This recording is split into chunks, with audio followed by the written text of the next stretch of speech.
आदाब, मैं हूं खुर्शीद रब्बानी। आप सभी का इस्तकबाल करता हूं मुनसिफ टीवी के इस बेहद खास प्रोग्राम में जिसका नाम है मुल्क मिल्लत और मसाइल। आज हम बात करेंगे बुलडोज़र पॉलिटिक्स की और जानने की कोशिश करेंगे कि क्यों लगातार किसी एक कम्युनिटी को बुलडोज़र के नाम पर टारगेट किया जाता है। बुलडोज़र के निशाने पर मुल्क के मुस्लिम ही क्यों, ये बड़ा सवाल है। और क्या बुलडोज़र से किया जाएगा एक तबके के साथ इंसाफ, क्यों ये हो रहा है? जैसे मैंने कहा कि जो बुलडोज़र पॉलिटिक्स इस वक्त मुल्क के कई सूबों में चल रही है और ऐसा कहा जाता है, खासतौर से मुस्लिम तबके की ये शिकायत है कि बुलडोज़र के निशाने पर हमेशा ज़्यादातर अक्सर मुसलमान ही रहते हैं। क्यों है ऐसा? और क्या बुलडोज़र से किसी को इंसाफ दिलाया जा सकता है? क्या बुलडोज़र ही इंसाफ कराने का एक जरिया बन गया है? क्यों मुसलमानों को बुलडोज़र के जरिए एक तरीके से दहशत में डाला जा रहा है? क्यों उन्हें हरास किया जा रहा है, परेशान किया जा रहा है? बहुत सारे मेहमान मेरे साथ इस वक्त जुड़ चुके हैं। हमारे साथ हैं AK वाजपेयी साहब, आप LJP के सीनियर लीडर हैं और एडवोकेट भी हैं, आपका इस्तकबाल है। इनके अलावा मोहम्मद शाहिद साहब हमारे साथ हैं, आप सुप्रीम कोर्ट में एडवोकेट हैं, आपका भी इस्तकबाल करते हैं। मौलाना इरफान कादरी साहब भी हमारे साथ जुड़ चुके हैं, उत्तराखंड उलमा काउंसिल हैं, उसके आप जिम्मेदार हैं, आपका भी इस्तकबाल है। और अब्दुल रहमान साहब, आप रिटायर्ड IPS हैं। आप तमाम मेहमानों का मैं इस्तकबाल करता हूं। और पहला सवाल हम करेंगे इरफान कादरी साहब आपसे ही। अभी हल्द्वानी में जो कुछ हुआ 8 फरवरी को, और किस तरीके से जो अतिक्रमण था, ऐसा कहा गया कि अतिक्रमण था, इंक्रोचमेंट था, उसे हटाने के लिए कुछ लोग वहाँ पर पहुँचे थे सरकारी महकमे के, और उसके बाद बवाल हुआ और वो जो घटना है दंगे ने उसकी शक्ल एक तरीके से अख्तियार कर ली। अभी तक की जो रिपोर्ट्स हैं सरकारी, उसके मुताबिक 6 लोगों की जान जा चुकी है। कुल मिलाकर के सबसे पहले हल्द्वानी का अगर हम मामला जो है वो पूरा जानना चाहें तो क्या कुछ कहेंगे इस पर? देखिए, हल्द्वानी में जो घटनाक्रम हुआ वो इंतहाई अफसोसनाक है। इसमें प्रशासन का पूरी तरह से फेलियर है। जब इलाही रिपोर्ट लगातार प्रशासन के पास इस तरह की थी तो ये बहुत जल्दबाजी में उठाया गया कदम था। और जब वहाँ के धार्मिक स्थल मदरसा मस्जिद का मामला 14 तारीख को उत्तराखंड हाई कोर्ट में सुनवाई के लिए लगा था, तो मेरा मानना यह है कि ये एक बहुत जल्दबाजी में की गई कार्रवाई है। 14 तारीख तक इंतजार सरकार को करना चाहिए था।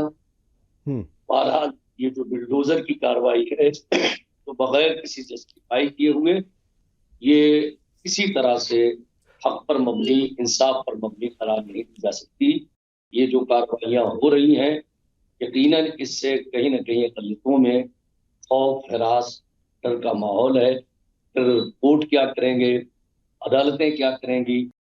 जब आप अव्वल दिन से ही फैसला इस तरह का लेते हैं कि आदमी को बर्बाद करने का एक मंसूबा है, हाँ।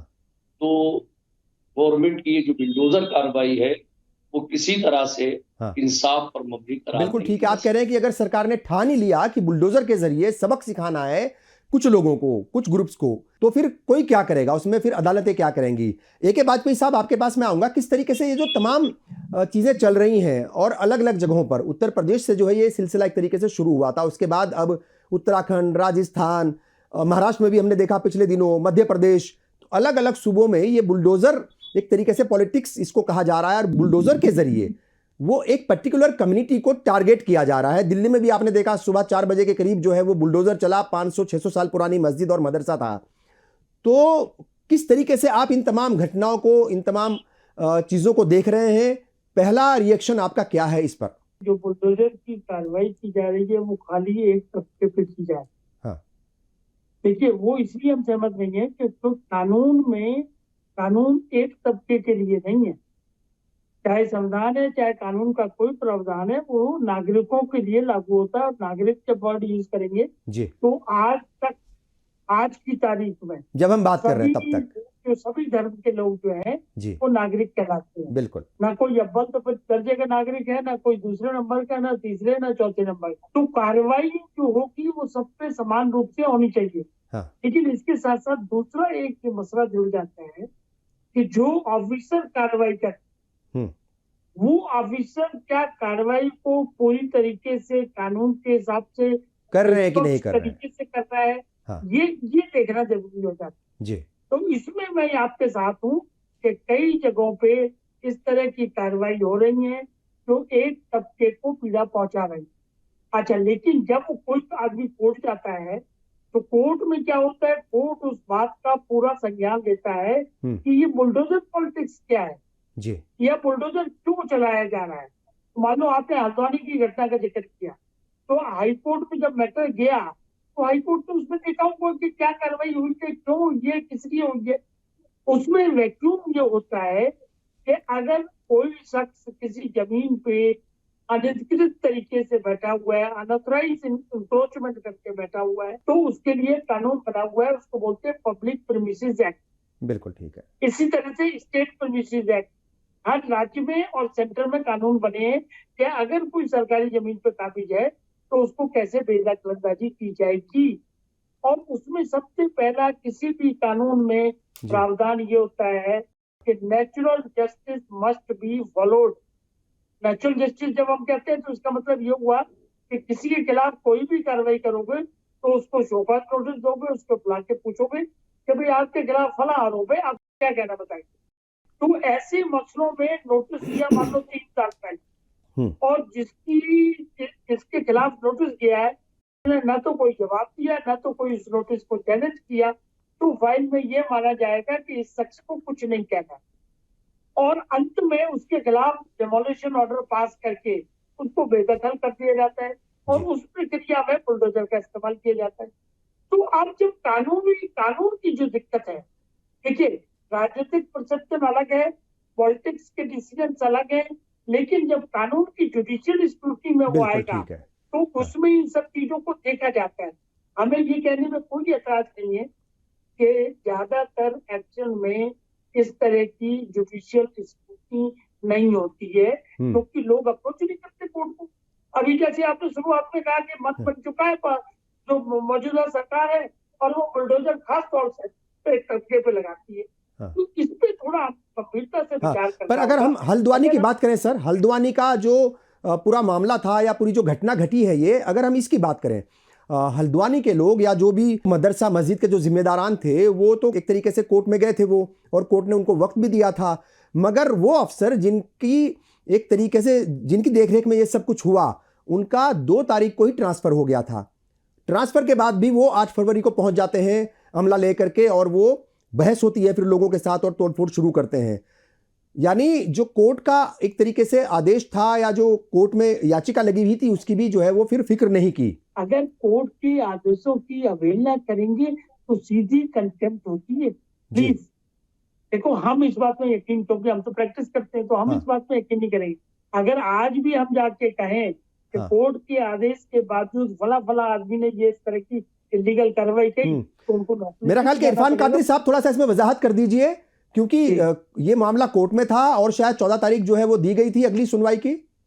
थोड़ा वजाहत करेंगे, क्योंकि आप इस पूरे मामले को देख रहे हैं वहीं से ही आप। बिल्कुल इसी तरह का जो अखबार ज़राए अबलाग से खबरें आ रही हैं जी, उसमें पूरी तरह से ये बातें रोज छप रही हैं कि 14 तारीख जब वो उनको नोटिस जारी किया गया, तो वो नोटिस के माध्यम से उस उत्तराखंड हाईकोर्ट में उन्होंने रुजू किया। अब उसमें 14 तारीख थी, उसका इंतजार किए बगैर ही ये जल्दबाजी में कार्रवाई कर दी गई, और इस तरह की तमाम खबरें आ रही हैं कि एलआईयू ने भी प्रशासन को कहीं ना कहीं अलर्ट किया था कि धार्मिक मामला है, मजहबी मामला है, उसको इतना वो न लिया जाए। तो अगर प्रशासन पूरी तरह से अलर्ट हो जाता और हर चीज के नशेबो फराज को भांप के कोई कार्रवाई करता, तो ये इतना नुकसान नहीं होता और ना ये तमाम तर दुश्वारियों का लोगों को सामना करना पड़ता। बिल्कुल ठीक है। मोहम्मद शाहिद एडवोकेट साहब, मैं आपके पास आऊँगा। पहला रिएक्शन तो वही मैं जानना चाहूँगा कि क्या कुछ कहेंगे कि जिस तरीके से अलग अलग सूबों में से ये खबरें आती हैं कि बुलडोज़र चल रहा है, मगर वो बुलडोज़र जो है उसका निशाना एक पर्टिकुलर कम्युनिटी है, एक मज़हब के मानने वाले हैं, और बुलडोज़र के निशाने पर वही ज़्यादातर लोग रहते हैं। बहुत सारी रिपोर्ट्स आई हैं। अंतर्राष्ट्रीय मानवाधिकार संगठन एमनेस्टी इंटरनेशनल जो है उसकी एक रिपोर्ट है जिसमें कहा गया है कि 128 बुलडोज़र कार्रवाई में जो निशाने पर थे वो सिर्फ मुसलमान थे। तो ऐसी बहुत सारी रिपोर्ट्स हैं, इसकी रिपोर्ट का जिक्र मैं आगे भी करूँगा। तो पहला रिएक्शन क्या है, किस तरीके से आप देख रहे हैं कि एक कम्युनिटी ही निशाने पर क्यों? क्या किसी कम्युनिटी को मतलब बुलडोज़र के जरिए सबक सिखाने की कोशिश है ये? रब्बानी भाई जी, अभी पिछले दिनों बहुत कम वक्त पहले की बात है, हरियाणा के अंदर जब मुसलमानों के घरों को तोड़ा गया बुलडोजर के जरिए, तो honourable high court of Punjab and Haryana की ऑब्जर्वेशन, जो उनका एक कमेंट है, मैं आपके सामने वो बताना चाहता हूँ। उन्होंने कहा कि ये नस्लकुशी की कार्रवाई है, बुलडोजर कार्रवाई को नस्लकुशी से जोड़ा गया। जी। एक दूसरे मामले में उत्तर प्रदेश की सरकार के लिए ऑनरेबल सुप्रीम कोर्ट ने ये कहा कि उत्तर प्रदेश की सरकार कानून के नियमों को नहीं मानती है, कोर्ट के आदेश को नहीं मानती है, और कितने मर्तबा उन्होंने कानून की धज्जियां उड़ाई है उत्तर प्रदेश सरकार ने। अभी पिछले हफ्ते ही एक केस में, जो मध्य प्रदेश का केस है, उसमें हाई कोर्ट ने एक बुलडोजर कार्रवाई को गैर कानूनी करार देते हुए जुर्माना लगाया और पेनल्टी भी लगाई, बिल्कुल हुकूमत पर, बिल्कुल ये कहा कि ये जो कार्रवाइयां हैं खाली एक ही मजहब के लोगों के खिलाफ क्यों होती हैं, दूसरी बात कि कानून की धज्जियां उड़ा के क्यों होती हैं। हाँ। अभी तीसरी चीज आप देखिए, दिल्ली में नेहरोली में 700 साल पुरानी या 600 साल पुरानी मस्जिद को तोड़ दिया गया, बुलडोजर चला करके ईदगाह को तोड़ दिया गया, ये कह के कि ये अनऑथराइज्ड है। हाँ। भाई जब देश नहीं था तब वो थी, बिल्कुल ठीक है। देश तो 1947 में आया। अच्छा चलिए उसको मान लेते हैं साहब, जो ब्रिटिशर्स ने कानून बनाया 1921 में पहली बार, तो उससे ही बहुत पहले की बात है वो तो जब दिल्ली भी अस्तित्व में नहीं थी, देश भी अस्तित्व में नहीं था, तब की वो चीज है, आप उसको तोड़ रहे हो कह के, अनऑथराइज्ड कह के। तो ये ना एक तो चीज नहीं है, 128 130 नहीं, बुलडोजर कार्रवाई को हमारे देश का कानून, कोई सा भी कानून, कोई सी भी किताब परमिट नहीं करती है। बुलडोजर कार्रवाई जो डेमोलिशन के लिए प्रयोग में लाती है, जो सिविक अथॉरिटीज हैं या सिविल अथॉरिटीज है, जो दिल्ली में एमसीडी है, ऐसी हर जगह होती है, वो उनके लिए है जहां पर कंस्ट्रक्शन हो रहा है या हुआ है, उसमें वो फिर एक नोटिस देते हैं। नोटिस देने के बाद में तमाम तरह की सबकी कानून पहलू हैं, उनसे गुजरने के बाद फिर बाकायदा ऑर्डर पास होते हैं, तब जाके वो ऑर्डर होते हैं कहीं। दूसरी बात, दिल्ली में मैं आपको एक बात और बता दूं, पार्लियामेंट ने एक एक्ट पास किया हुआ है जी कि जितनी भी इमारतें बनी हुई हैं 2015 तक कोई डेमोलिशन नहीं कर सकते। तो 2015 तक तो प्रोटेक्टेड है ऑलरेडी, उसके बावजूद भी ये कर रहे हैं। तो आजकल दरअसल हो क्या रहा है कि मुसलमानों को इतनी अजियत पहुंचाएंगे, ये लोग ये सोचते हैं कि उससे हमारे हिंदू भाई खुश होंगे। मैं इस बात को नहीं मानता। मेरे संपर्क में जितने भी हिंदू हैं वो सारे के सारे सदमे में हैं, दुखी हैं बहुत ज्यादा इन चीजों से। ये बता रहा हूँ मैं आपको जी। मैं कोर्ट के अंदर रहता हूँ, वहां वकील मेरे तमाम दोस्त हैं, हिंदू हैं। मैं जिस इलाके में प्रैक्टिस करता हूँ, ऑफिस से मेरा तमाम हिंदू हैं। मुझे एक भी आदमी उनसे कुछ नहीं दिखा। लेकिन ये जो सरकार है, ये जो 4-5 जगह का आपने नाम लिया, चारों 5 जगह पे भारतीय जनता पार्टी की सरकार है, और भारतीय जनता पार्टी के जो लोग हैं वो ये सोचते हैं कि उससे शायद मोदी जी खुश होंगे या उससे हिंदू खुश होंगे। मेरा मानना यह है कि हिंदू खुश नहीं होते हैं इस चीज से, लेकिन एक अजियत पहुंचाने की चीज चल रही है, ये कहते हुए कि साहब देखिए कांग्रेस ने इनके साथ में बहुत अच्छे काम किए, इनको इनको इनको इनको इतना कुछ दे दिया, इतना कुछ दे दिया कि राजा बन गए।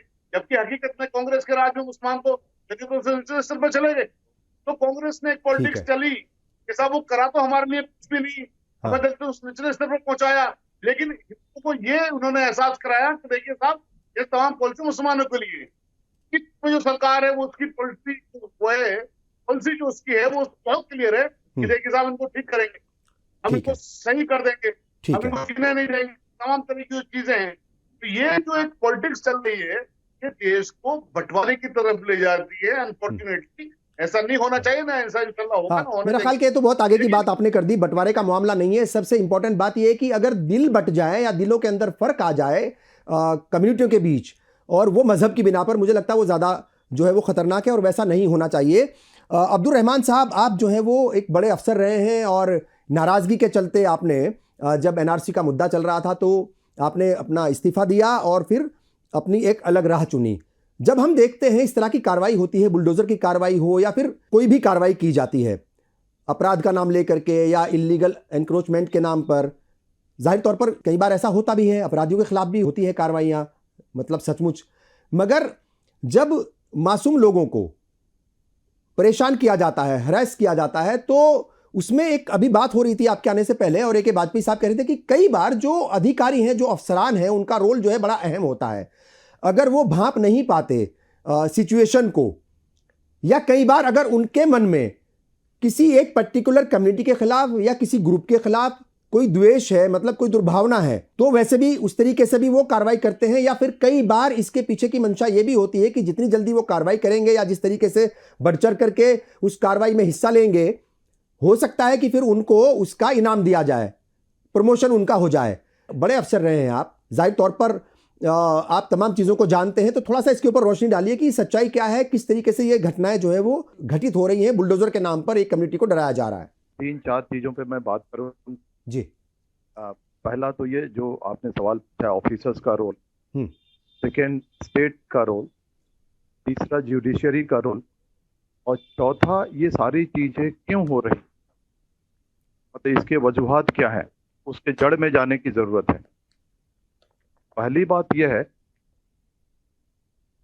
कि जो ऑफिसर्स हैं वो सरकार के मेंटालिटी को बखूबी समझ जाते हैं और उसकी मानसिकता के अनुसार काम करते हैं, और उनको एक बात ये लगता है कि सरकार मुसलमानों का दमन करना चाहती है जी, उनको टारगेट करना चाहती है और उनको हरासा करना चाहती है। तो बिल्कुल उनकी मानसिकता को समझ करके ऑफिसर्स काम करते हैं, और उनको एक इम्प्यूनिटी लगता है, यानी हम तरह के अगर गलती भी करेंगे तो सरकार हमको पनिश नहीं करेगी, हमको फ्री हैंड मिला हुआ है, हम काम करेंगे।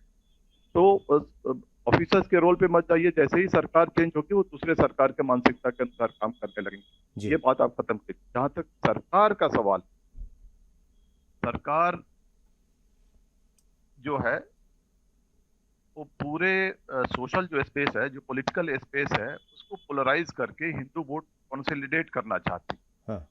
और दिखाना चाहती है कि कैसे हम मुसलमानों को बुलडोज करते हैं, कैसे हम सबक सिखा रहे हैं।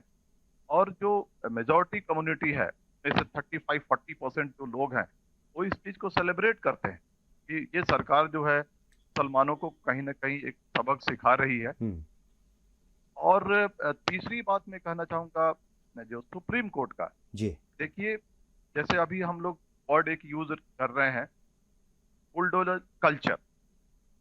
कल्चर का मतलब है कि अगर कोई चीज कल्चर बन जाए, अगर कोई चीज मामूल बन जाए, रूटीन बन जाए, डे टू डे लाइफ में उस चीज को इम्प्लीमेंट अगर होना शुरू हो जाए और वो गलत हो और वो कानून के खिलाफ हो, तो सुप्रीम कोर्ट को खुद नोटिस लेना चाहिए इस बात। ये सिर्फ शुरू हुआ उत्तर प्रदेश से, आज इसको मध्य प्रदेश में भी इम्प्लीमेंट किया जाता है, इसको और भी जगहों पर इम्प्लीमेंट किया जाता है, राजस्थान में, उत्तराखंड में, और अभी देखा महाराष्ट्र में भी, मुंबई में देखा होगा पिछले दिनों आपने, महाराष्ट्र में इम्प्लीमेंट किया गया, उत्तराखंड में हल्द्वानी में इम्प्लीमेंट किया गया। तो जब ये मामूल बन गया और बिना नोटिस के, बिना कोर्ट की सुनवाई के, बिना किसी को प्रॉपर अपॉर्चुनिटी दिए, without following the due process of law, अगर मुसलमानों के घर हो या किसी और का घर हो, उसको बुलडोज किया जाता है, तो सुप्रीम कोर्ट को इसका नोटिस लेना चाहिए। और अगर सुप्रीम कोर्ट नोटिस नहीं ले रहा है, तो कहीं ना कहीं जो मुसलमानों का जो फेथ है कॉन्स्टिट्यूशन में, फेथ है जो जुडिशरी में, फेथ है जो सुप्रीम कोर्ट में, वो कहीं ना कहीं कमजोर हो रहा है। इसमें सबसे बड़ी जो गलती और सबसे बड़ी जो कमजोरी मैं मानता हूँ, वो सुप्रीम कोर्ट का मानता हूँ। मगर सुप्रीम कोर्ट ने अभी पिछले दिनों हमने देखा था कि टिप्पणी की थी सुप्रीम कोर्ट ने, और कहा था, जैसे शाहिद साहब भी बता रहे थे, कि भाई अगर बुलडोजर ही चलाओगे, बुलडोजर से ही इंसाफ दोगे, तो फिर कोर्ट का क्या काम है। और यही बात जो है कमोबेश अभी मध्य प्रदेश हाई कोर्ट ने भी कही है, और मध्य प्रदेश हाई कोर्ट ने तो बाकायदा पेनल्टी भी लगाई है हुकूमत पर। जी, मैं आपको रोकता हूँ। ये सरकार जो है नई मोटी चमड़ी वाली सरकार है। हाँ, उस पर असर नहीं होता। हाँ, कायदे कानून मानने वाली सरकार नहीं है। ये टीका टिप्पणी से नहीं चलेगा। इनको जब प्रॉपर तरीके से सुप्रीम कोर्ट इनको पनिश नहीं करेगा, पाबंद नहीं करेगा, जब तक ये लोग मानने वाले नहीं है। ठीक है, चलिए, ये तीनों बातें हो गई। अब मैं ब्रॉड कॉन्स्पिरेसी में आता हूँ कि ये सारी चीजें क्यों हो रही है। देखिए, हाल ही में मैंने एक किताब लिखी है जी, absent in politics and power, political exclusion of Indian Muslims. उसमें एक वर्ड, एक सेक्शन मैंने लिखा है, Jim Crow system of mass disenfranchisement. यानी जिम क्रो एक आदमी था, यूएस में था, उन्होंने एक सिस्टम उन्होंने रिसर्च करके निकाला था कि द सिस्टम ऑफ मास डिसएनफ्रेंचाइजमेंट, यानी आप एक मास स्केल पे लोगों को डिसएनफ्रेंचाइज किया जाए कि हाँ। वोट देने के अधिकार को छीन लिया जाए। जी। अब ये देखिए कैसे छीना जाता है। सबसे पहले आपके नाम को इलेक्टोरल रोल में आपको नहीं लिखा जाएगा, या अगर लिखा गया तो उसको कट किया जाएगा, जो ऑलरेडी हो रहा है, लेकिन उसके भी लिमिटेशंस हैं। दूसरा ये है कि पेटी ऑफेंसेस में आपको पनिश करके और आपको वोटिंग देने के अधिकार को छीन लिया जाएगा, लेकिन इसका भी एक लिमिटेशन।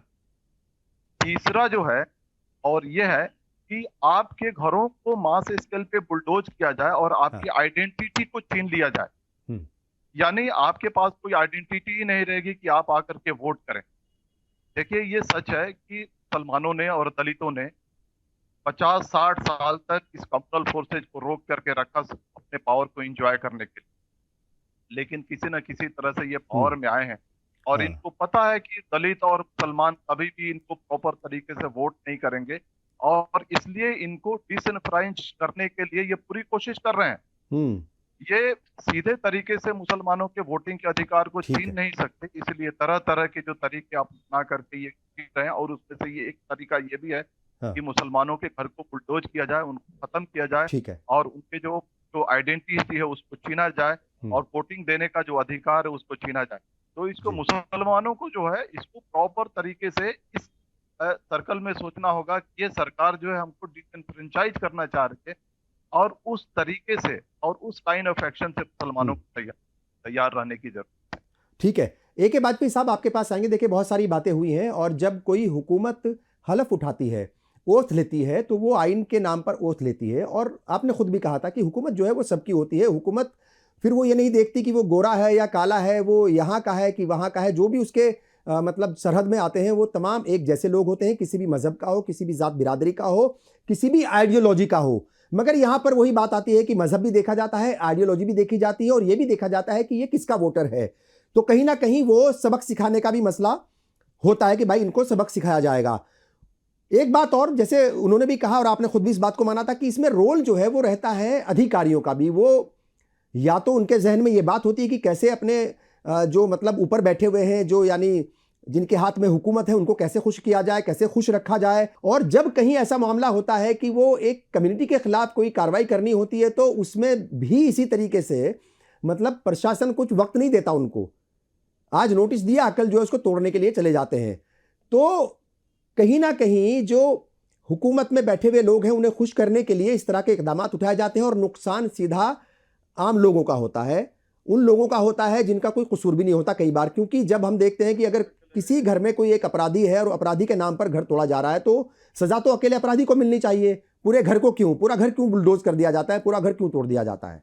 नहीं रब्बानी साहब, ऐसा है कि अपराधी का घर तोड़ा जाता है अपराध की वजह से, ये नहीं है जी। ना तो ऐसा कानून है, ना ऐसा किया जा रहा है। देखिए मैं बड़ा स्पेसिफिक हूँ, हर चीज को बड़े तरीके से समझता भी हूँ, देखता भी हूँ, और इसको रिकॉर्ड को भी चेक करता हूँ। ऐसा नहीं हो सकता, कोई लॉ इसको परमिट नहीं करता, नंबर 1। नंबर 2, मेरा अभी भी पूरी तरीके से विश्वास है कि इस तरह की अवधारणा कम से कम इंटेलेक्चुअल क्लास को नहीं बनानी चाहिए। उसका रीजन ये है कि अगर इस तरह की धारणा बन जाएगी तो सिस्टम कोलैप्स कर जाएगा अपने आप, और सिस्टम कोलैप्स करेगा तो सारा गड़बड़ा जाएगा मामला। अब इसके लिए हल्द्वानी वाला आपने एग्जाम्पल दिया कादरी साहब ने, कादरी साहब ने बिल्कुल पूरे तरीके से ये नहीं माना कि कोर्ट ने किसी तरह की रोक लगाई थी या स्टे दिया, सिर्फ नोटिस किया था। रोज हम लोग अदालतों में केस करते हैं, अगर स्टे नहीं होता है तो ऑफिसर्स कार्रवाई नहीं रोकते हैं, चाहे वो मेरी प्रॉपर्टी के खिलाफ है, चाहे रब्बानी साहब के खिलाफ। ये बात आप समझ लीजिए। दूसरा उदाहरण है दिल्ली की ये मस्जिद जो तोड़ी गई है महरौली के पास। देखिए दिल्ली के लिए भी आप समझिए जानकारी पूरी दुरुस्त कर दीजिए, ये चीजों को रिकॉर्ड से चेक करके बात कही जाएगी। दिल्ली में एक कमेटी बनी हुई, आज से नहीं बनी हुई, सन 1980 से बनी है, मुझे पूरी तरीके से मालूम है। उस कमेटी में एसपी साहब हैं, एमसीडी के कमिश्नर साहब हैं, एनडीएमसी है, पीटीए है, और वहां का जो लोकल एमएलए होता है वो भी उसका एक्स ऑफिशियो मेंबर होता है। और उसका क्या मैंडेट है उस कमेटी का कि अगर आप किसी भी रिलीजियस प्लेस के खिलाफ कोई कार्रवाई करेंगे, गिराने की या उनकी जगह लेने की, तो पहले वो कमेटी उसका अप्रूवल देती है। Until and unless there is the approval of that committee, किसी तरह की कोई रिलीजियस प्लेस को नहीं गिराएंगे। उसमें मस्जिद भी आती है, मंदिर भी आते हैं, गुरुद्वारे भी आते हैं, और इसी बेस पे कई मंदिरों पे केस हमने स्टे भी कराए। तो प्लीज देखिए, ignorance of law doesn't help. देखो, हाँ। एक बात बुरा नहीं मानना, आपको अपने समाज के अधिकारों को बचाने के लिए जागरूक होना पड़ेगा। ठीक है। Please understand. हाँ। सुप्रीम कोर्ट में अगर आप इसको, ये परसेप्शन जो ठीक बन रहा है आपका, बिल्कुल सोचना चाहिए, लेकिन क्यों नहीं आपके लोग जाएंगे सुप्रीम कोर्ट में पिटीशन डालेंगे? ये साहिब साहब बैठे हैं, इस पूरे स्टेट वाइज एग्जाम्पल जो यहाँ दे रहे हैं, इसी तरह का डाटा बना के क्यों नहीं एक पिटीशन फाइल की जाएगी? अदरवाइज क्या होगा कि एक एक केस को जो कोर्ट जाएगा उसको एग्जामिन करेंगे, अब जिस केस में एग्जामिन किया उसमें कॉस्ट भी लगाएंगे। तो देखो माहौल को समझना तो पड़ेगा, बिल्कुल और ठीक ये है। भी मानना पड़ेगा जो मौजूदा सरकार है, हाँ उसका झुकाव एक तरफ है, इसमें कोई दो राय नहीं है आपको हाँ, कहने ये में। और बड़ी जब ईमानदारी आप से आप इस बात को चीज बोल रहे हैं, जबकि आप एनडीए का खुद हिस्सा हैं, मतलब, क्या और बात ये है, बात हम अगर बोल रहे हैं तो सही को जाहिर तौर सही पर इसमें कहेंगे, गलत सच्चाई को है। कहेंगे, please। हाँ हम सही को सही कहेंगे, गलत को गलत कहेंगे, रब्बानी साहब प्लीज। बिल्कुल ठीक है। लेकिन ये धारणा पालना, देखो अपने अपने गिरेवान में झांकना पड़ेगा। हाँ, हम क्यों नहीं खड़े देखना होके पड़ेगा उनके कि ऊपर कमियां क्या कहाँ हैं, करते हैं? देखना पड़ेगा कमियां कहाँ हैं। मुझे लगता है, देखिए, लेकिन सर जो मैं जिक्र कर रहा था, ये अंतर्राष्ट्रीय मानवाधिकार संगठन एमनेस्टी इंटरनेशनल है, उसने भारत में जो मुसलमानों के घरों और कारोबार या उनकी, मतलब जो है वो इबादत गाहों पर जो हमले होते हैं या फिर बुलडोज किया जाता है, उनको बुलडोजर चलाए जाते हैं, उसके ऊपर उन्होंने अभी 7 फरवरी को एक रिपोर्ट जो है, बल्कि 2 रिपोर्ट उन्होंने पेश की। If you speak up your house will be demolish, bulldozer जो है वो चला दिया जाएगा अगर आप बोलेंगे। यानी अच्छा, ये हम देख भी रहे हैं, ये उत्तर प्रदेश में भी हमने देखा था जब एनआरसी का जो मसला था कि किस तरीके से वो कुछ लोग अगर एनआरसी के खिलाफ बैठे थे, कुछ वो एहतजाज धरना प्रदर्शन कर रहे थे, तो वो हटा दिया गया उनको जो है, फिर वो 2 साल पहले ही जब क्या कहते हैं, पैगंबर सल्लल्लाहु अलैहि वसल्लम के खिलाफ जो है एक बात हुई थी, एक टिप्पणी के खिलाफ लोग प्रदर्शन कर रहे थे जुमे के दिन कानपुर में, वहाँ पर भी किस तरीके से चीज़ें हुई और कितने घरों को तोड़ा गया, वो सब चीज़ें हैं, मतलब वो देखी जाती है। यानी आपको बोलने का अधिकार अगर देखा जाए, आहिस्ता आहिस्ता वो छीनने की कोशिश की जा रही है। अभी यूसीसी कानून लेकर के आई उत्तराखंड हुकूमत, साफ तौर पर कह दिया गया है कि कोई भी आदमी इसके खिलाफ सड़क पर नहीं जाएगा, कोई आदमी बयान नहीं देगा, अगर कोई बयान देगा तो उसको 151 के तहत जो है फिर कार्रवाई की जाएगी या उसको जमानत लेनी पड़ेगी। तो मतलब आपको अगर बोलने का हक आपसे छीन लिया जाएगा, आइन में तो सब कुछ है, आपका जो मानवाधिकार हैं, मतलब उन्हीं का हनन होता है, ये तो मानेंगे आप? सुप्रीम कोर्ट का जो फैसला है इलेक्टोरल बॉन्ड पे, हाँ, वो फैसला सुप्रीम कोर्ट ने दिया है जी, उसमें उसने कहा कि राइट टू प्राइवेसी का हनन हो रहा है, राइट टू इंफॉर्मेशन एक्ट का हनन हो रहा है। तो मेरा सिर्फ कहना है कि अदालतें अभी जिंदा है, अदालतों का जमीर जिंदा है, अदालतों में कानून जिंदा है। प्लीज दरवाजा नॉक करें, दरवाजा नॉक करना हमारा अधिकार है। डेमोन्स्ट्रेशन किसानों के खिलाफ क्या हो रहा है? हो रहा नहीं हो रहा? तो किसान को भी कोर्ट में जाके अर्जी लगा के उसको कौन करेगा? अगर मान लो थोड़ी देर को आपकी बात मान ली जाए कि मिसयूज ऑफ पावर्स है, हाँ, या बोलने का अधिकार छीना जा रहा है, तो उस पर रुकावट कौन लगाएगा? वो अख्तियार जुडिशरी के पास है। अगर हम कोर्ट जाएंगे नहीं, कोर्ट से अपनी इंतजार नहीं करेंगे, तो कैसे बात बनेगी? लेकिन इसके साथ साथ आर्टिकल 19 की आपने बात की है, तो आर्टिकल 19(2) में कॉन्स्टिट्यूशन ऑफ इंडिया में रीजनेबल रिस्ट्रिक्शंस लगाने का अधिकार गवर्नमेंट को है। हाँ, कि आप कहाँ डेमोन्स्ट्रेशन करेंगे, कहाँ नहीं करेंगे, किस मौके पे करेंगे, किस मौके पे नहीं करेंगे, और तौर तरीके क्या होंगे उसके। जी, तो ये सारे अधिकार जो संविधान ने सरकार को भी दिए। हर पहलू के 2 पहलू होते हैं, दोनों पहलू को बराबर तराजू में तोलना पड़ेगा, और उस तरह तब इंसाफ की बात होगी। ठीक है इरफान कादरी साहब, मैं आपके पास आऊंगा। देखिए, बहुत सारी बातें तो कही हैं कि एक तो उन्होंने बहुत ईमानदारी से एक बात को कहा है कि माहौल को तो देखिए समझना पड़ेगा आपको, माहौल क्या, और माहौल के मुताबिक, वक्त के मुताबिक जो है आपको इकदाम उठाने पड़ेंगे। क्योंकि हमने देखा है हल्द्वानी का जो मामला है, इस मामले में भी मतलब जो है वो कागजात मुकम्मल नहीं थे। ठीक है, कोर्ट ने आपको कहा था कि भाई 14 तारीख का वक्त है, सुनवाई होगी और आपकी बात सुनी जाएगी, मगर कागज़ जो है वो मुकम्मल नहीं थे, और कागज़ बनवाने में कम्युनिटी जो है वो पीछे है, ये सारी दुनिया जानती है। क्योंकि बहाना है सामने वाले के पास, हुकूमत के पास या पुलिस प्रशासन के पास या इंतज़ामिया के पास, तो बहाना है कि भाई आपके कागज़ जो है कंप्लीट नहीं है, आपके पास प्लॉट है, उस पर आप मकान बनाएंगे, लेकिन जो भी अथॉरिटी है चाहे वो बड़े शहर की हो, छोटे शहर की, गांव की, कस्बे की, हर जगह की कोई अथॉरिटी होती है कि जो भी अथॉरिटी है उससे नक्शा अगर आपने पास नहीं कराया तो वो इलीगल बता करके उस घर को तोड़ दिया जाएगा।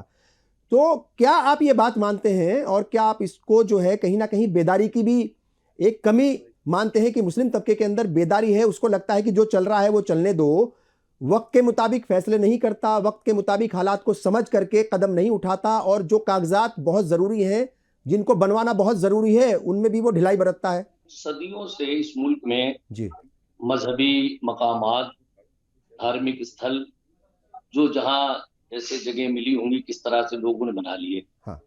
अब ये इस तरफ 9-10 साल से ये हालात हमारे इस मुल्क में देश प्रदेश में पैदा हुए। जी आए दिन किसी भी एक धार्मिक स्थल की तरफ बुलडोजर जाना, तोड़ कार्रवाई करना, मुझे नहीं लगता कि इससे कहीं ना कहीं जी देश और प्रदेश के अमन व अमान को बट्टा नहीं लगता होगा। हुकूमत, चाहे राज्य सरकारें हों या सेंट्रल गवर्नमेंट, उन्हें एक बार में कोई ऐसी पॉलिसी बनाना चाहिए कि भाई जितने धार्मिक स्थल हैं उनकी एक पूरी तरह से जांच पड़ताल की जाए और एक कानूनी लाएमल जो भी बिंदु हो वो उस पर तय हो जाए, और उसके बाद उनको एक वक्त मिल जाए कि वो अपने इस बीच में अपने मजहबी इदारों के कागजात मुकम्मल करके जहां भी गवर्नमेंट राष्ट्र और सेंट्रल में जमा करवाना चाहे वहां जमा करवा ले। तो इस तरह से ये लगेगा कि नहीं, अगर हमारे पास कागजात की कमी है तो हम उसे पूरा कर लेंगे, और बहुत से लोगों ने लापरवाहियों में उस तरफ तवज्जो नहीं दी, तो इधर महीना 2 महीना लग के सारे मजहबी इदारों के, मजहबी मकामात के जो कागजात हैं उनको तैयार करके हुकूमत के सामने पेश करेंगे। तो ये सब चीजें बिल्डोजर चलाना, ये किसी तरह से मुनासिब कार्रवाई नहीं हो सकती है। किसी एक जगह मुल्क में या प्रदेश में किसी एक जगह इस तरह की कार्रवाई होती है, पूरे मुल्क में अमन व अमान को खतरा लायक हो जाता है, दिक्कतें परेशानियां पैदा होती हैं। इस मुल्क की गंगा जमुनी तहजीब कोई आज की नहीं, बरसों पुरानी है, सदियों पुरानी, वो इतनी आसानी से जल्दी टूटेगी नहीं। आज सियासतदानों और नौकरशाहों में एक होड़ सी लगी हुई, मुझे लगता है कि इनमें से कौन ज्यादा दमन की कार्रवाई अकलियत के लोगों को कर पाएगा। पहले उसूल, नियम, कानून, संविधान, दस्तूर, मुझे नहीं लगता कि आज इन सब चीजों का राज है जिसकी ये राजनेता शपथ लेके आए हैं जी, उसको बिल्कुल अलग उठा के रख दिया गया है, और पूरी तरह से पावर, ताकत, जाबिराना, जालिमाना रवैया अपनाकर इस तरह की कार्रवाइयां हो रही है। हालांकि इन सब चीजों से सस्ती घटिया राजनीति, सियासत का इजहार हो सकता है वो लोग जिनके दिल में कहीं अंदर भी धार्मिकता, मजहबियत नहीं है। मजहबी लोग किसी के धार्मिक स्थल को गिराना या उसके लिए बुरा सोचना तो की बात है, कोई अपनी जबान से भी ऐसा लफ्ज नहीं कहता है कि जो किसी को तकलीफ पहुंचे, कोई अमल ऐसा नहीं करता, जबकि ये धर्म के नाम पर दूसरे धर्म को प्रताड़ित कर रहे। किसी भी धर्म में जब ऐसा नहीं है तो आखिर ऐसा माहौल इस देश में क्यों पैदा किया जा रहा है? हमारी तो ये समझ में नहीं आ रहा है कि ये हुकूमतें आती जाती हैं लेकिन देश और प्रदेश यही रहेंगे। हिंदू, मुस्लिम, सिख, ईसाई इस मुल्क के स्थायी हैं, वो हमेशा यही रहेंगे। यहाँ की तहजीब, यहाँ का कल्चर, यहाँ की सकावत, यहाँ का भाईचारा, यहाँ का आपसी सौहार्द, ये बहुत जरूरी है। जब आपसी सौहार्द, गंगा जमुनी तहजीब बचेगी, हिंदू, मुस्लिम, सिख, ईसाई आपस में इत्तेहाद के साथ रहेंगे, तब हमारा कहीं जाके ये देश बढ़ेगा, प्रदेश बढ़ेगा। एक हंगामे में शर हो तो उसको बोलूं, सैकड़ों बातों का रह रहे के ख्याल आता है। आपकी डिबेट तो सिर्फ बुलडोजर की थी, लेकिन कितनी समस्याएं हैं, कितने हालात से दो चार कर दिया गया है, बड़ी मतलब ज़हनी तौर पर परेशान। लेकिन वक्त है, टाइम है, जब ये वक्त है ये नहीं रहेगा तो वो भी नहीं रहेगा, आता जाता समय है। ये राजनेताओं को मोहम्मद शाहिद साहब, हाँ ठीक है, सच बात है, समझना चाहिए, मगर मेरा सवाल ये था कि क्या वक्त के मुताबिक जो है वो मुस्लिम तबका इक़दामात नहीं उठाता? मोहम्मद शाहिद साहब आपके पास में आऊँगा। देखिए, मदन दिलावर जो है, जो वो एजुकेशन मिनिस्टर है राजस्थान के, अभी उन्होंने कहा, एक बयान दिया, और वो ये कह रहे हैं कि अगर कोई भी टीचर किसी के साथ कोई अपराध करता हुआ पकड़ा गया, जो भी मतलब सरकारी स्कूलों के टीचर्स हैं, मतलब ये डराने की किस लेवल तक जो है चीज़ें पहुँच चुकी हैं वो मैं आपसे शेयर कर रहा हूँ। वो ये कह रहे हैं कि अगर कोई टीचर मतलब जो है मुलविस पाया गया, किसी बड़े अपराध में, तो उसके घर को बुलडोज कर दिया जाएगा, बुलडोज़र चला दिया जाएगा। तो मेरा सवाल ये है कि ये जो बुलडोज़र की पॉलिटिक्स आजकल चल रही है, जो रवायत चल गई है, जैसे कह रहे थे कि कोई चीज़ अगर मतलब जो है रवायत में आ जाए तो फिर वो चीज़ें आसान लगने लगती हैं हुकूमत के लेवल पर, फिर लगता है कि नहीं कोई बहुत बड़ी कार्रवाई नहीं है। मगर जिसका घर उजड़ता है, जिसका घर गिरता है, ज़ाहिर तौर पर परेशानियाँ जो है वही झेलता है और उसी को पता रहता है कि कितनी बड़ी वो दिक्कत की बात है। क्या ये आइडियोलॉजिकल डिफरेंसेस की वजह से, वोट नहीं दिए जाते इसकी वजह से ये ऐसा हो रहा है, या इसके पीछे का कुछ और मकसद आप देखते हैं, हैरास करने की कोशिश है या डिमोरलाइज करने की ये कम्युनिटी को कोशिश है? असल वजह जो है इसके पीछे की नज़र क्या आती है आपको? जो दोनों रीजन आपने दिए हैं जी, तो दोनों ही रीजन अनफॉर्चुनेटली इसके अंदर मौजूद है। हाँ, ये बैंक की पॉलिटिक्स भी है, डिमोरलाइज तो पहले से कर ही चुके हैं, करने की रात दिन कोशिशें, हैरेस भी कर रहे हैं, कोई तमाम लिमिट्स इन्होंने क्रॉस की हुई हैं। मैं यहाँ पर बात करते करते वाजपेयी जी ने एक बात कही कि साहब आप लोग कोर्ट्स का रास्ता अख्तियार करिए, जाग जाइए। अब बताइए और कैसे जागे जब ऑनरेबल कोर्ट्स ये खुद कह रही है नस्ल कुशी की कार्रवाई है, जुर्माने भी लगा रही हैं, लेकिन उसके बावजूद भी किसी भी स्टेट गवर्नमेंट को ये डायरेक्शन नहीं दी गई है ऑनरेबल कोर्ट के जरिए, सिवाय दिल्ली में जब करने की कोशिश करी थी तो यहाँ पर ऑनरेबल सुप्रीम कोर्ट ने इंटरफेयर किया कि नहीं होगी भी इसमें कार्रवाई, लेकिन किसी और स्टेट को ये डायरेक्शन दिए आप ये कार्रवाई नहीं करेंगे। बिल्कुल देखिए, हम कोर्ट का आदमी है, कोर्ट से आपको रखनी चाहिए, हम कोर्ट पे जाते हैं, पिटीशन लगाते हैं, सारी चीजें करते हैं, लेकिन जिसका घर टूट गया, वो जो जुल्म हो गया, पिटीशन से बताना कहाँ वापस आ जाए। हल्द्वानी में ये 6 लोग शहीद हो गए, बहुत सारे पुलिस वालों को भी चोट लगी, क्या वो वापिस हो जाएगी? बिल्कुल सही। एक चीज ये जो करते हैं, किसी कानून को आप मानोगे? राजस्थान में कोई मंत्री कह देगा या एमएलए कह देगा, गवर्नमेंट कह देगी हम सब बुलडोजर चलाएंगे, भाई कानून कौन सा है वो बुलडोजर चलाने वाला? आप पार्लियामेंट से, असेंबली से कानून तो पास करवा लो, कम से कम कानून पास करवाएंगे तो फिर रिव्यू की गुंजाइश है, फिर देखेंगे जाके वहां पे क्या करना है क्या नहीं करना है, कानून रहेगा नहीं रहेगा। तो ये जो तमाम चीजें हैं कि आप तक कोर्ट में जाएंगे जब तक आपका इतना नुकसान हो चुका होगा कि वो भाई हो ही नहीं सकती जी, can not be compensated in terms of money, not at all. तो ये जो चीजें हैं, ये सिर्फ ये नहीं है कि आपने सिर्फ को डराना है या आपने जुल्म करना है, ये सब चीजें करने के साथ साथ वो कन्वर्ट होती हैं आपके वोटों में। जो 30-31% वोट जो आप लेके आते हो, वो आप इसी प्रोमिस के साथ लेके आते हो ना कि इनको हमने ठीक करना है। तो कमाल की बात ये है कि उनसे डरा रखा है सबको, ये 15% जैसे बाकी सबको मार देंगे। अभी देखिए क्रांति रब्बानी साहब कल ही दूर हुई है जी, क्रांति जो इस्लाम के खिलाफ मुसलमान ने खतरा फैला रखी है कि मुसलमान मंदिरों को तोड़ देते हैं, मुसलमान मंदिर तोड़ के मस्जिद बना देते हैं। वहां पर दुबई के अंदर जब मुस्लिम कंट्री में वहां पर पाकिस्तान 27 एकड़ जमीन मंदिर के लिए दी गई। ये इस भ्रांति को दूर करता है कि इस्लाम मंदिरों को तोड़ने वाला मजहब नहीं है, इस्लाम दूसरे के मजहबों को तोड़ने वाला मजहब नहीं है। तो ये जो भ्रांति फैला करके हमारे देश के अंदर सब मुगलों ने 500 साल पहले तोड़े थे। देखिए हम उस डिबेट में नहीं जा रहे हैं कि मुगलों ने क्या किया था या दूसरे उस वक्त के जो है वो राजा थे उन्होंने क्या किया था, क्योंकि हमने ये भी देखा है, हमने ये भी पढ़ा है कि बहुत सारे ऐसे राजा थे, हिंदू राजा, जब वो हारते थे या हारने पर वो उस रास्ते में पड़ने वाले मंदिरों को ही तोड़ते चले जाते थे। बहुत सारे ऐसे जो है वो अभी पार्लियामेंट में खुद वैसे भी बोले थे, उसका जवाब कोई नहीं दे पाया। तो वो एक लंबी बहस है कि किसने मंदिर तोड़े किसने मस्जिद तोड़ी, उस पर हम जा ही नहीं रहे, हम तो आज की बात कर रहे हैं। वो आइन का जो है उस वक्त आइन की वो हलफ नहीं उठाते होंगे। आज तो जो हमारे सरबराह हैं या जो हुकूमत के जो जिम्मेदार हैं, चाहे प्राइम मिनिस्टर हो, चाहे चीफ मिनिस्टर हो या कोई वजीर हो, वो आइन का हलफ उठाता है, वो संविधान की जो है शपथ लेता है। तो संविधान की शपथ लेते हुए तो सबका ख्याल रखना चाहिए। फिर वहाँ पर कोई मतलब जो है वो इशारा कर दे या हुकूमत ऐसा चाह रही है, उसकी चाहने पर या उसकी सोच पर ही फिर वो अफसरान, अच्छा जाहिर तौर पर अफसरों का भी एक अपना रोल है, और अफसरान जो है वो हुकूमत क्या सोच रही है क्या चाह रही है उसके सोचने और चाहने से वो वैसा कर देते हैं, भले ही वो सामने वाले का नुकसान कितना हो जाए और उसकी बरसों की मेहनत और उसका घर उजड़ जाए, कुछ भी हो जाए। तो जाहिर तौर पर ये तमाम चीज़ें अपनी जगह हैं। मगर मैं अब्दुल रहमान साहब आपके पास आऊँगा। देखिए प्राइम मिनिस्टर लगातार बयान देते हैं कि मुल्क में कोई भी ऐसा शख्स नहीं होगा जिसके पास घर ना हो, हम सबको घर बना करके देंगे, इतने करोड़ घर बनेंगे। एक तरफ तो वो घर बनाने की बात होती है, दूसरी तरफ बुलडोज़र चला दिया जाता है, और बुलडोज़र जो है वो कहीं कोई उससे इंसाफ नहीं मिल सकता। लोग तो ऐसा भी कहते हैं कि इजराइल से जो ये इंपोर्ट हुआ है, ये आइडिया ही इजराइल का है। ठीक है साहब, वो किस तरीके से फ़लस्तीन पर वहाँ जुल्म ज़्यादतियाँ करते हैं, तो वही जुल्म ज़्यादती यहाँ पर भी देखने को मिल रही है। अब सवाल ये उठता है कि ये सारी चीज़ें तो अपनी जगह हैं, ये जुल्म जो है वो कहते हैं लोग जुल्म भी हो रहा है, जिनके ऊपर जुल्म होता है वो उसको जुल्म बताते हैं, जिनके घर तोड़े जाते हैं जाहिर तौर पर जुल्म ही बताएंगे वो।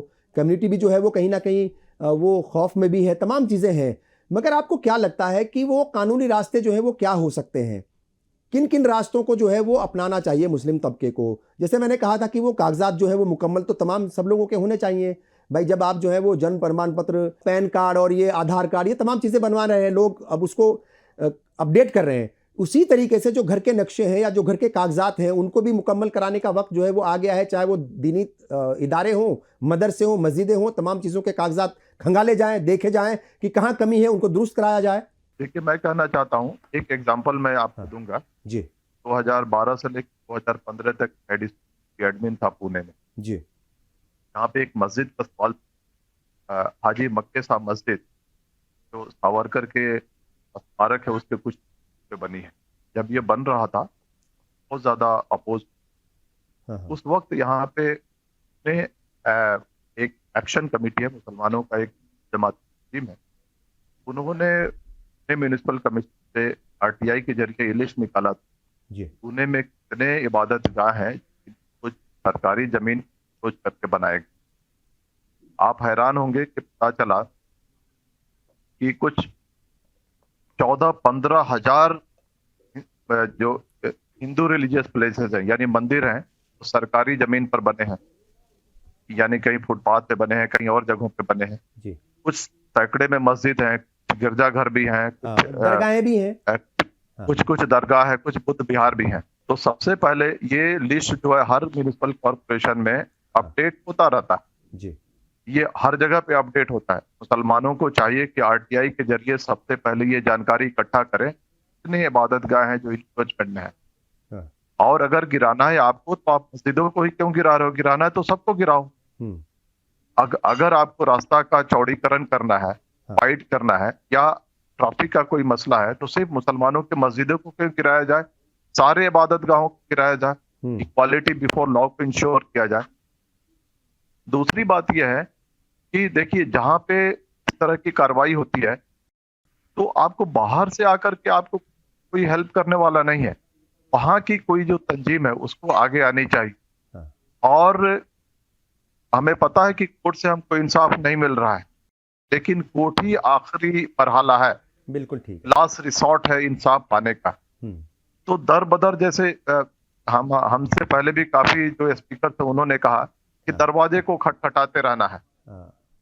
आप पिटीशन तैयार कीजिए, आप लोकल कोर्ट में जाइए, आप हाई कोर्ट में जाइए, आप सुप्रीम कोर्ट में जाइए, आप दरवाजे को खटखटाते रहिए, कहीं न कहीं आपको इंसाफ मिलेगा। लेकिन एक बात मैं अब कहना चाहूंगा आपको कि ये चूंकि मामूल बन चुका है जी। हमारे जो पार्टनर है मुसलमानों की जो नेशनल टीमें हैं, उसके जिम्मेदारान बैठ कर कैसे काउंटर किया जाए, केस की तैयार कर स्टैंडर्ड ऑपरेटिंग, यानी सिर्फ ये लड़ाई लड़ने की जरूरत, दो लोग बेचारे ठीक है तो रिहैबिलिटेट करना, पुल करना, उनको धाड़स बताना भी हमारी जिम्मेदारी है। बिल्कुल ठीक है। और जाहिर तौर पर आपने बहुत अहम बातें कही हैं, और एक बड़ी बात यह है कि आपको लगातार कोर्ट का दरवाज़ा खटखटाते रहना है, क्योंकि आखिरी उम्मीद वही है। ना इंसाफ़ी अगर किसी के साथ हो रही है तो इंसाफ तो कोर्ट से ही मिलेगा। हुकूमतें जो है वो जाहिर तौर पर सियासत जो है वो पहले देखती हैं, सियासी एंगल पहले रहता है, उनको पता रहता है कि उनके कदम उठाने से, कोई भी एक्शन लेने से वोट जो है वो आएंगे कि नहीं आएंगे, वो तमाम कैलकुलेशन उनकी रहती है। तो अल्टीमेटली कोर्ट जो है वो आखिरी दरवाज़ा है, या फिर आखिरी मंजिल है, या आखिरी उम्मीद है, वहीं से इंसाफ मिलेगा। ये बड़ी अहम बात आपने कही है। और इरफान कादरी साहब, एक मसला और है यहाँ पर, और मसला क्या, बल्कि एक और बात यहाँ से हम आपसे जानना चाहेंगे। जैसे अभी अब्दुल रहमान साहब कह रहे थे कि बाहर का कोई आकर के मदद नहीं करेगा, यानी कोई दूसरे सूबे से नहीं आएगा या दूसरे ज़िले से नहीं आएगा, वहीं के लोगों को जो है सामने आना पड़ेगा, वहीं की तंजीमों को सामने आना पड़ेगा। मगर हम देखते हैं कई बार, चाहे वो दंगे हो या इस तरह की कार्रवाई हो, कार्रवाई किसी के भी खिलाफ हो, चाहे वो हिंदू के खिलाफ हो या मुसलमान के खिलाफ हो, दूसरी कम्युनिटी के लोग सामने आने से, उनकी आवाज़ उठाने के लिए जो है वो नहीं आते, या सामने आने से वो डरते हैं, उनकी आवाज़ में आवाज़ मिलाने से वो डरते हैं, खौफजदा रहते हैं। मैंने पहले ही कह दिया कि चाहे वो हिंदू के साथ नाइंसाफ़ी हो रही हो या मुसलमानों के साथ, कोई आगे आना नहीं चाहता, कोई मदद करना नहीं चाहता।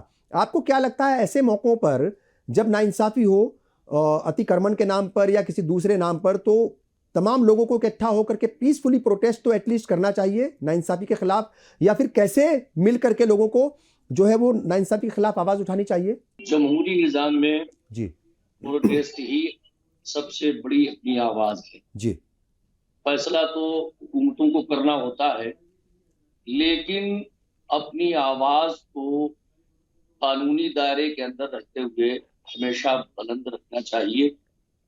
इसलिए कि चुप रहने से भी जुल्म बर्दाश्त करने का सामने वाला जालिम वो समझता है कि जो मैं कर रहा हूँ वो अमल सही है। हाँ लेकिन जब आवाज उसके खिलाफ बुलंद होती है तो कहीं ना कहीं उसे भी लगता है कि हो सकता है कि हमने जो कार्रवाई की है उसमें कहीं ना कोई खामी या कमी रहेगी। इसलिए जमहूरियत लोकतंत्र में कानूनी दायरे के अंदर रहते हुए अपनी आवाज को तो बुलंद करना ही चाहिए। और जब नौकरशाह, क्योंकि लोकल में जब कोई मामला होता है तो प्रशासन का इतना दबाव एक दूसरे पर आ जाता है कि आदमी फिर बोलने से कहीं ना कहीं हिचकिचाता है, डरता है। बाहर के लोगों को ये रहता है कि चलो मैं तो वहां हूं नहीं, आवाज अगर बुलंद करूंगा तो मेरा कहीं नाम नहीं आएगा। लेकिन आज कल जो हालात ऐसे बन गए कि जो भी आवाज मुंह खोल रहा है, आवाज बुलंद कर रहा है अपने के लिए, तो कहीं न कहीं डर और खौफ हरास का ऐसा माहौल पैदा कर दिया गया है कि हर आदमी चुप रहने और खामोश रहने में ही अपनी आफियत समझता है। तो ये चीजें लोकतंत्र के लिए, जमहूरियत के लिए बिल्कुल सही और दुरुस्त नहीं की जा सकती हैं। हमेशा अपनी आवाजों को जब गवर्नमेंट ने, हुकूमत ने, सरकारों ने कोई किसी भी समुदाय या हिंदुस्तान वासियों के खिलाफ की है तो लोगों ने अपने हुकूक की आवाज को बुलंद किया है। किसान देखिए अपना धरना प्रदर्शन कर रहे हैं, नहीं कर रहे हैं, गवर्नमेंट उनको रोकने का काम कर रही है। तो वो अपनी आवाज को उठाने का एक वाहिद जरिया है कि जब कोई इस तरह की बात हो तो उसे अपनी आवाज को उठाना चाहिए, ताकि गवर्नमेंटों को ये एहसास रहे कि हम जो कार्रवाई कर रहे हैं वो आवाम के हक में बिल्कुल सही और दुरुस्त नहीं है। ठीक है, एक ही बात भी साहब आपके पास मैं आऊँगा। जब इस तरह की घटनाएं होती हैं, इस तरह के वाकयात होते हैं, या फिर वो घटनाएं फसाद का रूप ले लेती हैं, फसाद का जो है एक तरीके से शक्ल इख्तियार कर लेती हैं, तो फिर उसमें तलाशी जाती हैं साजिशें, और कहा जाता है पहले से तैयारी थी और पहले से ये सब था। हमने देखा कि डीएम ने रात के करीब 9 बजे जो है वो गोली मारने का हुक्म दिया, मगर उससे पहले ही 4 या 5 लोगों को गोली लग चुकी थी, और गोली पैर में नहीं लगी थी, गोली जो है सर में लगी थी, सीने में लगी थी, या पेट में मारी गई थी। ये तमाम चीज़ें सामने हैं, उससे पहले ही कई लोगों के जो है वो, और पुलिस की गोली से वो उनकी जाने गई हैं। मेरा सवाल यहाँ पर यह है कि ये तमाम चीज़ें हैं, ये सब चीज़ें होती हैं, साजिशों का भी नाम दिया जाता है, मीडिया जो है उसका अपना रोल रहता है माहौल को बनाने में, और ज़्यादातर जो मुस्लिम हैं उनकी एक शिकायत है कि जो मीडिया है वो गोदी मीडिया हो गई है, तो मीडिया का भी इसमें अपना रोल रहता है। किस तरीके से आप देख रहे हैं कि मुस्लिम तबके के सामने फिर वो रास्ते जो है क्या कुछ बचते हैं, किस तरीके से उसको इंसाफ पाने के लिए, इंसाफ हासिल करने के लिए कौन कौन से इक़दामात वो आखिर में उठाने पड़ेंगे? अफसरों से मिलना पड़ेगा, कोर्ट जाना पड़ेगा, या पॉलिटिकल आइडियोलॉजी जो है एक तरीके से उसको अपनी बदलनी पड़ेगी, क्योंकि आपने इशारा किया है कि माहौल को तो समझना पड़ेगा। तो वो रास्ते कौन कौन से हैं मुस्लिम तबके के सामने? देखिए, इंसाफ के लिए तो भटकना पड़ता है, और इंसाफ तुरंत नहीं मिलता, बड़ा टाइम लगता है उसमें, नंबर 2। और तीसरा ये है कि देखिए हर तरह की जो रूल ऑफ लॉ के तहत हमको रास्ते अवेलेबल है वो भी अपनाएंगे। सड़कों पे भी जाने के अगर रीजनेबल रिस्ट्रिक्शन के बाद हम प्रदर्शन भी करेंगे। हम जो मौजूदा सरकारें हैं उनके नुमाइंदों से भी मिलेंगे। आप रग मत पाइए, ये बताइए मुझे कोई डेलीगेशन जाके मिला है चीफ मिनिस्टर से किसी स्टेट के, या किसी सेंट्रल मिनिस्टर से मिला है जाके कि देखिए साहब हमारे साथ ये याद क्या हुई, नंबर 1, नंबर 2, नंबर 3, नंबर नहीं, खाली टेलीविजन पे आप बोलेंगे। देखो आप चीजों को समझदार हैं, देखिए एक तरफा चश्मे से नहीं देखेंगे, आप बैलेंस करके देखेंगे, और जब बैलेंस करेंगे तो सही मायने में सही तरीके से चीजों को आंकेंगे। और बैलेंस मैं करने की फिर से जिम्मेदारी जो दोबारा है क्या वो आपके सिर्फ एक कम्युनिटी की है सर? ये भी तो बताइए, बैलेंस तो दोनों तरफ से होना चाहिए। बैलेंस दोनों बिगड़ तरफ से रहा हो है, रहा है। देखिए बैलेंस तो अच्छा, बिगड़ मैं रहा है। जवाब देता हूँ। हाँ तो रब्बानी साहब, मैं जवाब देता हूँ। जी, सबका साथ, सबका विकास, सबका प्रयास में कौन नहीं आता? हाँ जुमला है नहीं, सर, अगर मकान गिर रहे मुस्लिम हैं, तबका कहता है कि ये देखिए जुमला है बुलडोजर, उनके लिए। नहीं कोई जुमला नहीं है। एक बार बताइए, पक्के घर जो बना के प्रधानमंत्री योजना मिलते हैं वो सबको मिलते हैं बराबर के, उसमें डिस्क्रिमिनेट नहीं हो सकता। हाँ, ये जो आपका बुलडोजर वाला मामला है, ये बुलडोजर कब से नहीं चल रहा? दिल्ली में कितनी छुट्टियां गिराई गई हैं, कितने केसेस पे एग्जाम्पल दूं आपको, कितने मंदिर गिराए गए हैं, किसकी सरकारें थी? जी सत्ता का स्वरूप एक सा होता है, प्लीज अंडरस्टैंड। लेकिन आपको अपने हकों हकूक की लड़ाई जारी रखनी पड़ेगी, दरवाजा खटखटाना पड़ेगा, मौजूदा वर्तमान सरकार जो है उससे मिलना पड़ेगा, उसको ठीक अपनी है, समस्याएं बताना पड़ेगी, तब जाके ये मामला ठीक होगा। ठीक है खाली एक दो जगह आपको साधुवाद कि जी, आप इस तरह की चर्चा तो कर रहे हैं, बाकी जगह तो चर्चा भी नहीं होती। अगर चर्चा हो तो हमारे विचार भी सामने है, हाँ क्या रास्ते कर सकते हैं वो भी सामने है, आप लोगों के विचार भी सामने आए। बिल्कुल देखो, सही, सभा को, गंगा जमनी तहजीब को दोबारा हमको उसी फिक्रों से जोड़ना होगा, और जोड़ने के लिए दोनों तरफ से ग्लू लगनी होगी। अगर मान लो इधर से ग्लू नहीं लगता हाँ है वन वे तो नहीं है हम कुछ भी, ज्यादा वन वे कुछ भी नहीं है, बिल्कुल ठीक बात है, बिल्कुल ठीक बात है, बिल्कुल ठीक तो बात है। हमारा मानना ये हाँ है कि सौदार्द का भावना हमको ठीक है, दोनों तरफ से बढ़ानी है, कहीं से ठीक है, कम हो कहीं से ज्यादा हो, उससे फर्क नहीं पड़ता। ठीक है। अब कल इरफान कादरी साहब जी, निजाम साहब में बसंत पंचमी मनाई गई है, जी तो ये कोई आज की परंपरा थोड़ी है, हाँ सदियों पुरानी परंपरा बिल्कुल है। ठीक, बिल्कुल उसको ठीक, थोड़ा सा शक की निगाह से नहीं देखना, सब चीजें ठीक हो जाएगी। ठीक है। इरफान कादरी साहब क्या फाइनल कमेंट्स होंगे, क्या कहना चाहेंगे? पैगाम भी हो सकता है, हुकूमत से अपील भी हो सकती है, लोगों के लिए भी कुछ पैगाम आप दे सकते हैं? हम तो अपनी कम्युनिटी के लोगों से यही जी अपील करेंगे कि वो हम लोग शांति से रहें, जी और जो जो कमेटियां हम्म जिन जिन इदारों की देखभाल कर रहे हैं, जी वो तमाम तर कमेटियां कानूनी चाराजोई करें, सारे डॉक्यूमेंट कागजात अपने तैयार रखें। सरकार और ठीक है नौकरशाही की नीयत बिल्कुल खराब है। जी, हमारे सामने से एक ही रास्ता बता है, कोर्ट। कोर्ट में उसी को रिलीफ मिलेगी जिसके डॉक्यूमेंट डॉक्यूमेंट कागजात मजबूत मुकम्मल होंगे, होंगे, जिसकी दलीलें मजबूत होंगी, जिसके मजबूत कागजों में होंगे। दम होगा, इसलिए बिल्कुल जहां ठीक है। जहां भी जो लोग अपने सतह पर अपने मजहबी इदारों की नुमाइंदगी कर रहे हैं, उनकी कमेटियां बनी है, वो सारे लोग अपने डॉक्यूमेंट तैयार ठीक है, कर लें, इसलिए ठीक है, कि कोई पता नहीं आज ये है तो कल दूसरा, फिर तीसरा, फिर चौथा। हाँ इसलिए इससे पहले कि अपने कागजातों को ये मुकम्मल करिए, मजबूती से रहिए कागजातों के लेवल पर। ठीक है, बहुत शुक्रिया। अब्दुल रहमान साहब, आखिर में क्या कुछ आप कहेंगे, क्या फाइनल कमेंट्स हैं आपके? जुल्म और ज्यादती इसीलिए बढ़ती जाती है कि हम उसे सहते हैं और उसका रिप्लाई नहीं करते हैं, उसका जवाब नहीं देते। ये जो हल्द्वानी में जो घटना हुई है, ये एक शर्मनाक घटना है, और जी पूरे भारत के मुसलमानों को इकट्ठा होकर के और इसको लॉजिकल कंक्लूजन तक पहुंचाने की जरूरत है। और अगर हम इस तरह की चीजों को टॉलरेट करेंगे तो इस तरह की चीजें बढ़ेंगी। यानी मुसलमानों को जीरो टॉलरेंस ऑफ इनजस्टिस का जो फॉर्मूला है उसको अपनाना पड़ेगा। दूसरी बात मैं ये कहना चाहूंगा कि दिल्ली में एक टीम बने जी और वो टीम जाकर के हल्द्वानी के लोगों से भी मिले। हल्द्वानी से लोगों से मिलने के बाद वहाँ के जो एडमिनिस्ट्रेशन है, डीएम एसपी से मिले, चीफ मिनिस्टर्स हैं उनसे जी मिले, ठीक और है, बताएं फील्ड में आपके अफसर किस तरह से जुल्म और ज्यादती कर रहे हैं। मुझे पता है कि सरकार भी उस नजरिए को सपोर्ट करती है, लेकिन कहीं ना कहीं मुसलमानों की एडमिनिस्ट्रेशन तक, मिनिस्टर तक बिल्कुल कि ठीक है, मुसलमान खामोश नहीं है, कहीं ना कहीं वो एक्टिव हुए हैं और इंसाफ पाने की। और मेरा मैं फिर दोहरा रहा हूं कि लोकल लेवल पे कोशिश करना बहुत जरूरी है। हर जगह पे पढ़े लिखे लोग हैं, एडवोकेट हैं, कुछ लोग ऐसे हैं जो चीजों को एक्सपोर्ट कर सकते हैं, यानी मदद कर सकते हैं ठीक है, और चीजों को स्टार्ट से लेकर के एंड तक इसको परसू करना बेहद जरूरी। चलिए, तमाम मेहमानों का मैं शुक्रिया अदा करता हूं। जाहिर तौर पर बड़ी अहम बात थी और कई सारे अहम सुझाव भी मिले तबके को कि किस तरीके से उन्हें बेदार होने की ज़रूरत है, अपने कागजात मुकम्मल कराने की ज़रूरत है। और जाहिर तौर पर ये कहीं ना कहीं एक तरीके से परेशानी का आलम है एक कम्युनिटी के लिए, और उस परेशानी में उन्हें अगर आगे बढ़ना है तो जितनी भी तमाम तरह की चीज़ें हैं, चाहे वो बेदारी का मामला हो, कागजात मुकम्मल कराने का मामला हो, इंटरेक्शन का मामला हो, कोर्ट का मामला हो, उसमें उन्हें मुकम्मल तरीके से जो है आगे बढ़ना पड़ेगा और बेदारी के साथ काम करना पड़ेगा। बकौल बशीर बद्र साहब, लोग टूट जाते हैं एक घर बनाने में, तुम तरस नहीं खाते बस्तियां जलाने में। हालांकि ये शेर जो है उन्होंने दंगों के ऊपर लिखा था, बुलडोज़र के ऊपर नहीं लिखा था। मगर शायद अगर वो आज लिखते तो शायद ये कहते कि तुम तरस नहीं खाते बुलडोज करने में या बुलडोज़र चलाने में। बहरहाल यही उम्मीद करते हैं कि हुकूमतें जो हैं वो इंसाफ करेंगी और मजहब की बिना पर किसी के साथ भेदभाव नहीं करेगी। इसी उम्मीद के साथ आज के इस प्रोग्राम को ख़त्म करते हैं। हम अगले हफ्ते फिर हाजिर होंगे एक नए मुद्दे के साथ।